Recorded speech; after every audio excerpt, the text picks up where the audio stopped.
Welcome back, everybody, to the deep dive. Today, we're going to be exploring Ayurvedic home remedies. Ooh. Yeah, we're talking natural solutions for like those everyday problems, Yeah. using stuff you probably already have sitting around in your kitchen. Awesome. So to guide us through this, we'll be diving deep into, well, it's a booklet published by the Central Council for Research in Ayurveda and Siddha in India. Okay.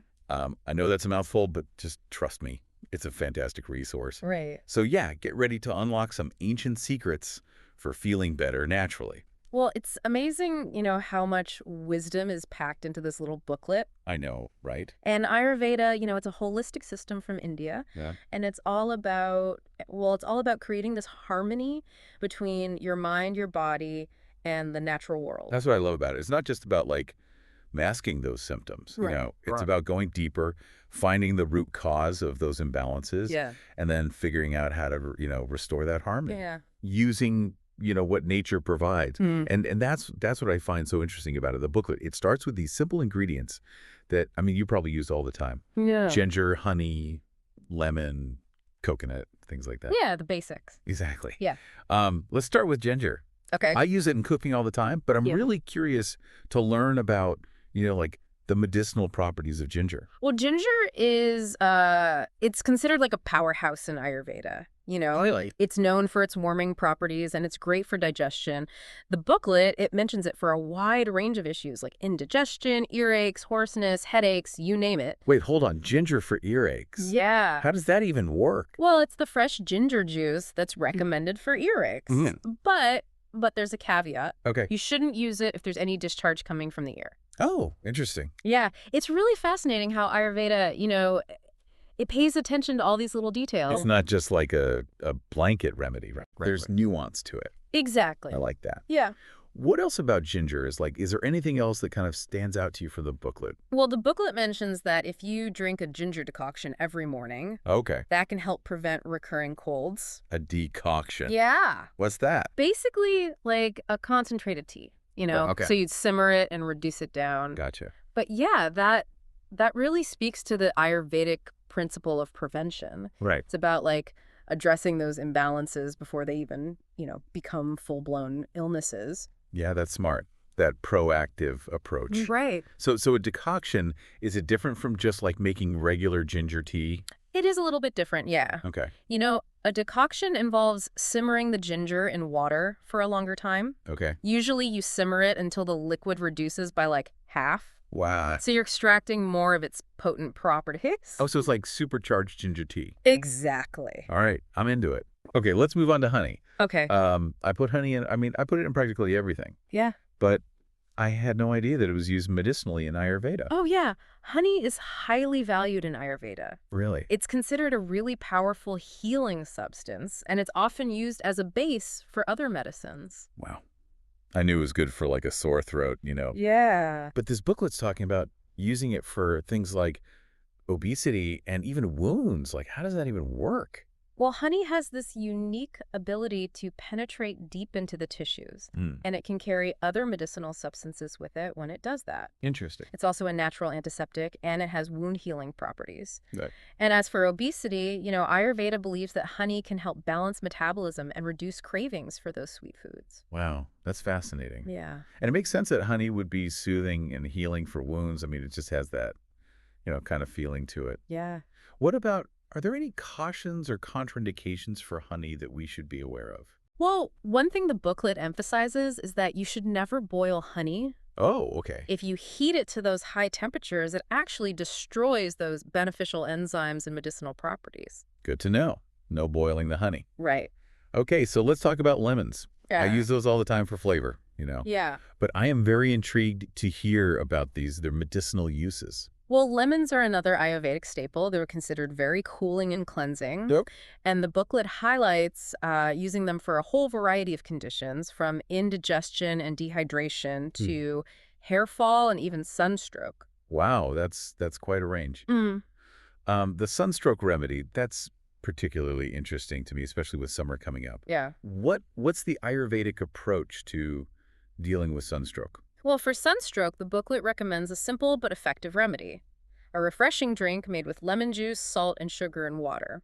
Oh, okay. It helps to rehydrate and replenish electrolytes that are lost because of that excessive heat. That makes a lot of sense. Yeah. Are there any other lemon remedies that you found that you thought were really interesting? One that I thought was interesting was for bleeding gums. Oh. The booklet recommends crushing the lemon peel and applying it directly to the affected area. Crushed lemon peel Yeah. for bleeding gums. Yeah. I've never heard of that. It's a good one. What's the reasoning behind that?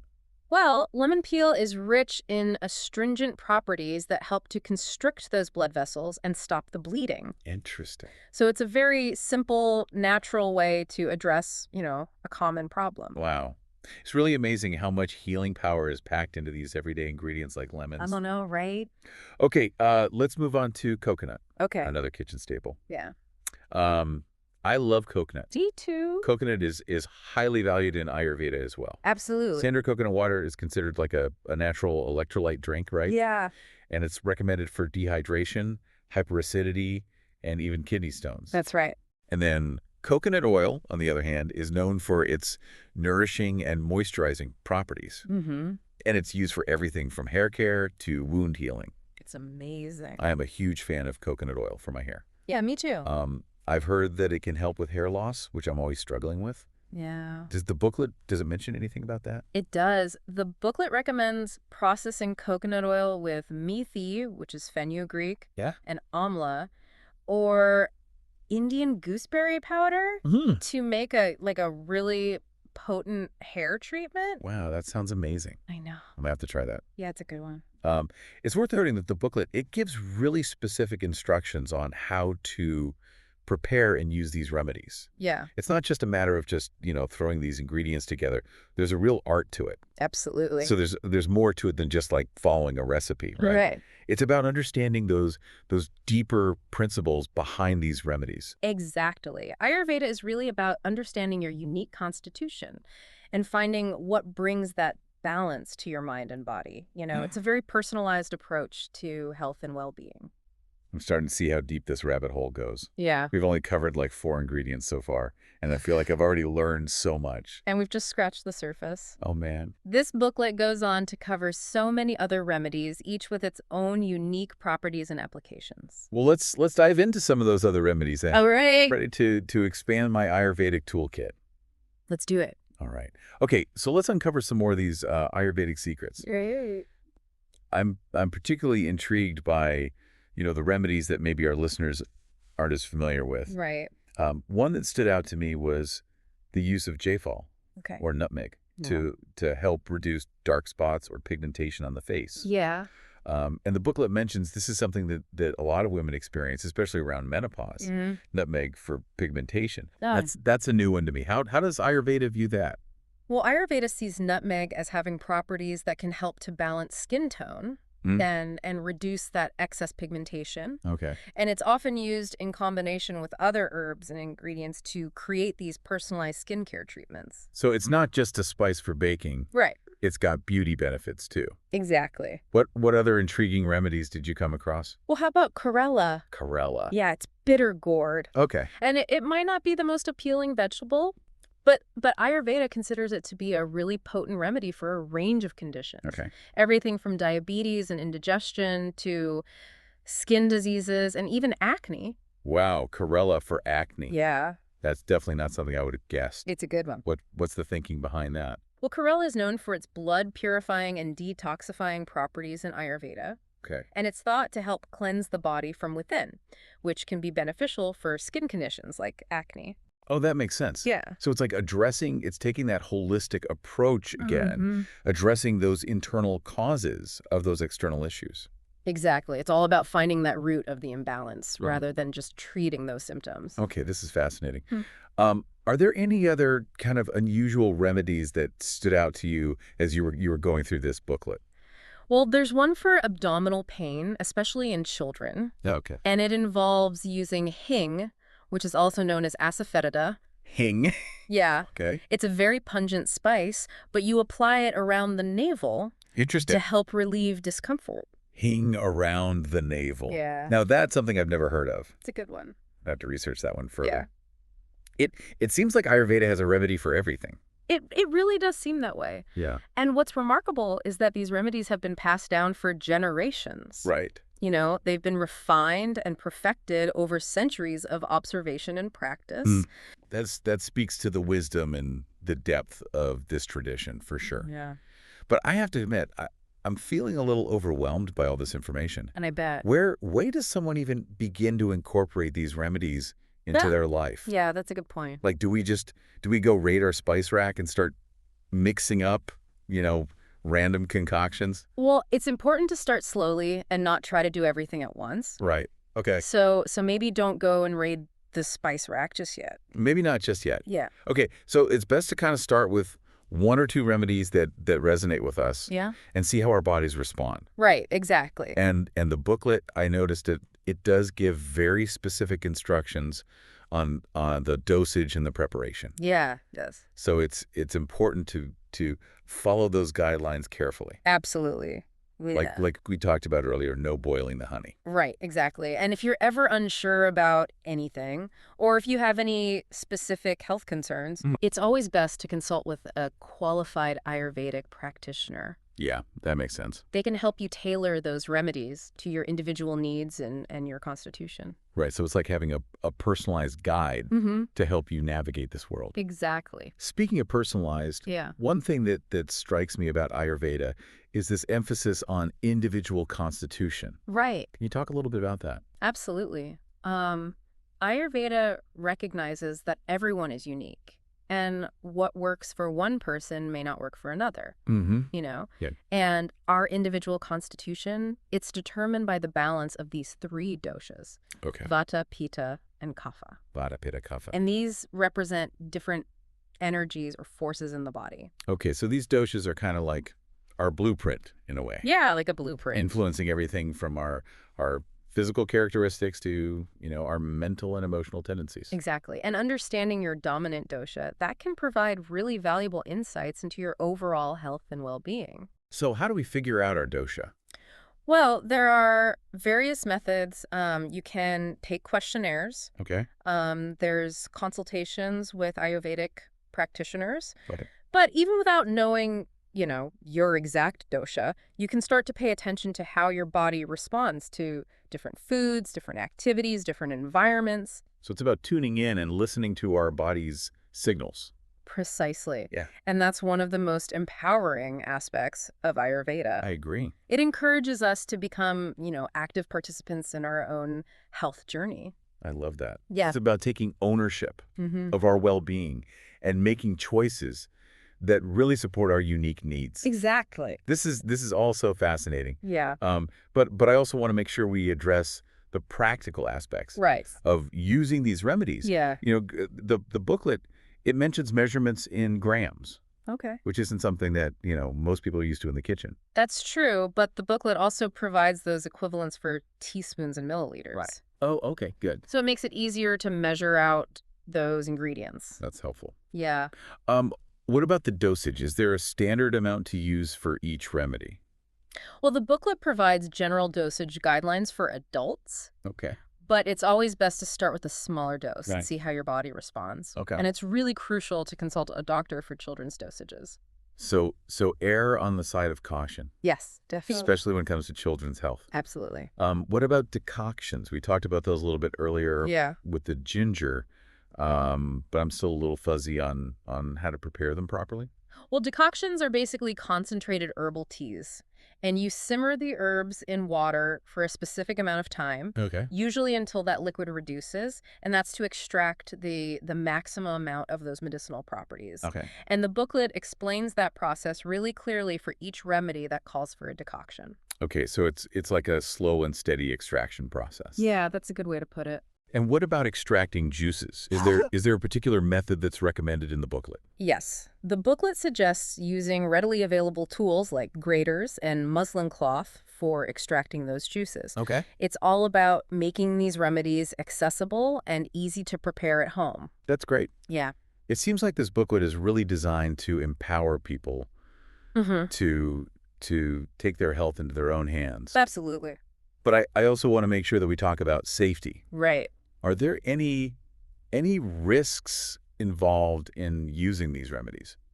Well, it's important to remember that these remedies are intended for mild and chronic conditions. Okay. They're not meant to replace medical advice or treatment in severe cases. Right. So if someone is experiencing a serious health issue, they should always consult with a medical professional. Absolutely. So always err on the side of caution Yeah. and seek professional medical advice when needed. Definitely. And even with mild conditions, if symptoms persist or get worse, Right. it's essential to consult a doctor. Absolutely. So it's all about finding that balance between, exploring these natural remedies, Mhm. but also seeking out that professional medical care when it's necessary. Exactly. And it's worth emphasizing that even though these remedies use natural ingredients, Right. they can still have very potent effects. Yeah. It's important to respect their power Yeah. and use them responsibly. I agree. That's a good reminder. It's easy to fall into that trap of thinking, oh, natural equals safe. Yeah. But that's not always the case. No, it's not. So natural remedies should really be treated with the same care and respect Yeah. as any other form of medicine. Absolutely. Well said. I'm so glad we had this conversation about safety. Yeah. It's important to be informed Yeah. and to make those responsible choices. I agree. And I think it's a testament to the wisdom of Ayurveda Mhm. that it emphasizes that holistic approach, right? Yeah. It's acknowledging both the power and those potential risks Yeah. of natural remedy. Exactly. It's about working with nature, not against it. Mm-hmm. And that's what I find so compelling about Ayurveda. Yeah. It's not just about treating those symptoms. It's about cultivating a deeper connection Right. with ourselves in the natural world. You hit the nail on the head. Yeah. It's about recognizing that we are part of nature, not separate from it. Right. And that by understanding and honoring those principles of nature, Mm-hmm. we can create a more balanced and harmonious state of being. I love that. Yeah. It's about recognizing the interconnectedness of all things. Yeah, And finding ways to live in alignment with that wisdom. absolutely. And that's where those Ayurvedic principles of lifestyle come in. Right. We haven't even touched upon that yet. Yeah.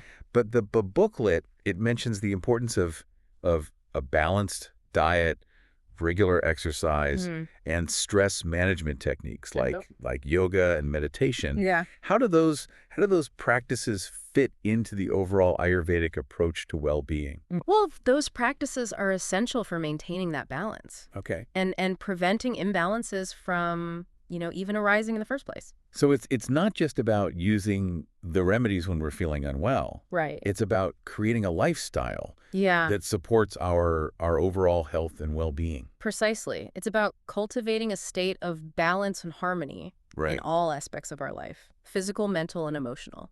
That makes a lot of sense. Yeah. It's about taking that proactive approach to health and well-being rather than just reacting to symptoms Right. when they arise. Exactly. It's about empowering ourselves to create a life that is truly nourishing and fulfilling. I'm starting to see how Ayurveda goes far beyond just these home remedies. It's really a whole philosophy of living, a way of being in the world. That's the beauty of it. Yeah. It's a system that addresses not just our physical health, but also our mental, our emotional, and our spiritual well-being. This has been such an eye-opening conversation. Oh, right. I feel like I'm just beginning Dog. to grasp the depth and breadth of Ayurveda. Me too. And what's exciting is that there's always more to learn and discover. Right. It's a lifelong journey Yeah. of exploration and self-discovery. Well, on that note, I think it's time to wrap up this deep dive. Yeah, I agree. But before we do, I think our listeners deserve a little something extra. Okay. A final pearl of wisdom to take with them on their Ayurvedic journey. Okay. I like that. So what's your parting thought for Ayurvedic explorers? Well, as you explore the world of Ayurveda, remember that it's not just a system of medicine. It's a philosophy of living. Yeah. It's about cultivating awareness, Right. listening to your body, and making choices that support your overall well-being. So trust the wisdom of this ancient tradition, and most importantly, trust yourself. Beautifully said. It's about embarking on that journey of self-discovery and finding what truly nourishes us, both inside and out. Exactly, and that's a journey worth taking. Well, on that note, we'll leave you to explore the world of Ayurveda and discover its magic for yourselves. Have fun. Thanks for joining us on this deep dive. It's been a pleasure. Until next time, keep diving deep, friends. So I think after all that, Our listeners are probably ready to, like, roll up their sleeves Yes. and start experimenting with some of these remedies. Yeah, it's one thing to learn about them, Mm-hmm. but the real magic happens when you actually start incorporating them into your life. Exactly. Right. Like, I could read about ginger's benefits all day long, but Totally. until I actually brew up that ginger decoction Right. and feel that warmth spreading through my body, Right. I don't fully grasp its power. Exactly. And that's where the real learning begins. Yeah. Ayurveda encourages that experimentation, Right. and observation. It's about finding what works best for you Right. based on, your individual constitution and needs. So it's not a one-size-fits-all approach. Right. It's about tailoring these remedies to our own unique circumstances. Precisely. And that's what makes Ayurveda so empowering. Right. It puts the power of healing back into our own hands. It reminds us that we have that innate capacity to heal, Yeah. and that nature provides us with the tools that we need. Absolutely. And it's not just about the remedies themselves. Right. It's about, like we were saying earlier, that whole lifestyle approach Right. that Ayurveda emphasizes. The diet, the exercise, the stress management techniques. That all connects. All of these things play a crucial role in maintaining that balance and well-being. Absolutely. You can't just focus on one thing. Right. It's about creating a life that supports our overall health, not just, treating symptoms as they pop up. Exactly. You got to go deeper, get to the root of it. And that's where the real transformation happens. Yeah. It's not just about feeling better. It's about becoming the healthiest, most vibrant version of ourselves. Exactly. Yeah, it's about reaching your full potential, Yeah. physically, mentally, all of it. I love that. Yeah.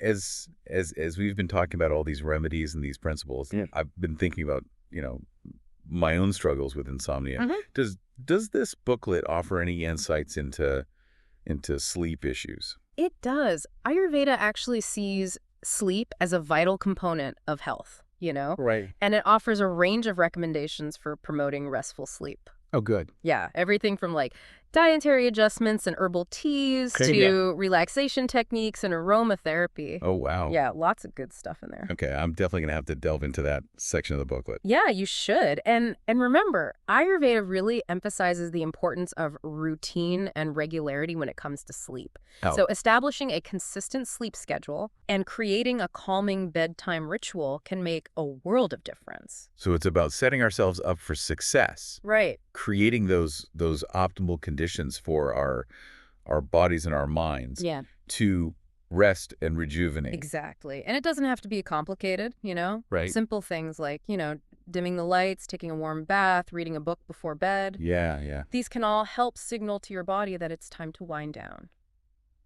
I'm already feeling more relaxed just thinking about it. Yeah, me too. This deep dive has been so inspiring. I Yeah. feel like it's given me a whole new perspective on health and well-being. I'm glad to hear that, and I hope our listeners are feeling inspired too. Me too, I'm sure they are. Yeah. Before we sign off, though, I'd love to leave our listeners with one final takeaway, something to ponder as they embark on their own Ayurvedic adventures. Okay.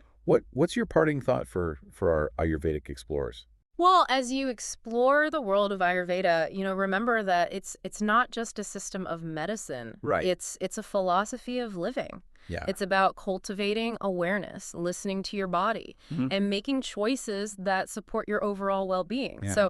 So trust the wisdom of this ancient tradition, Yeah. and most importantly, trust yourself. Beautifully said.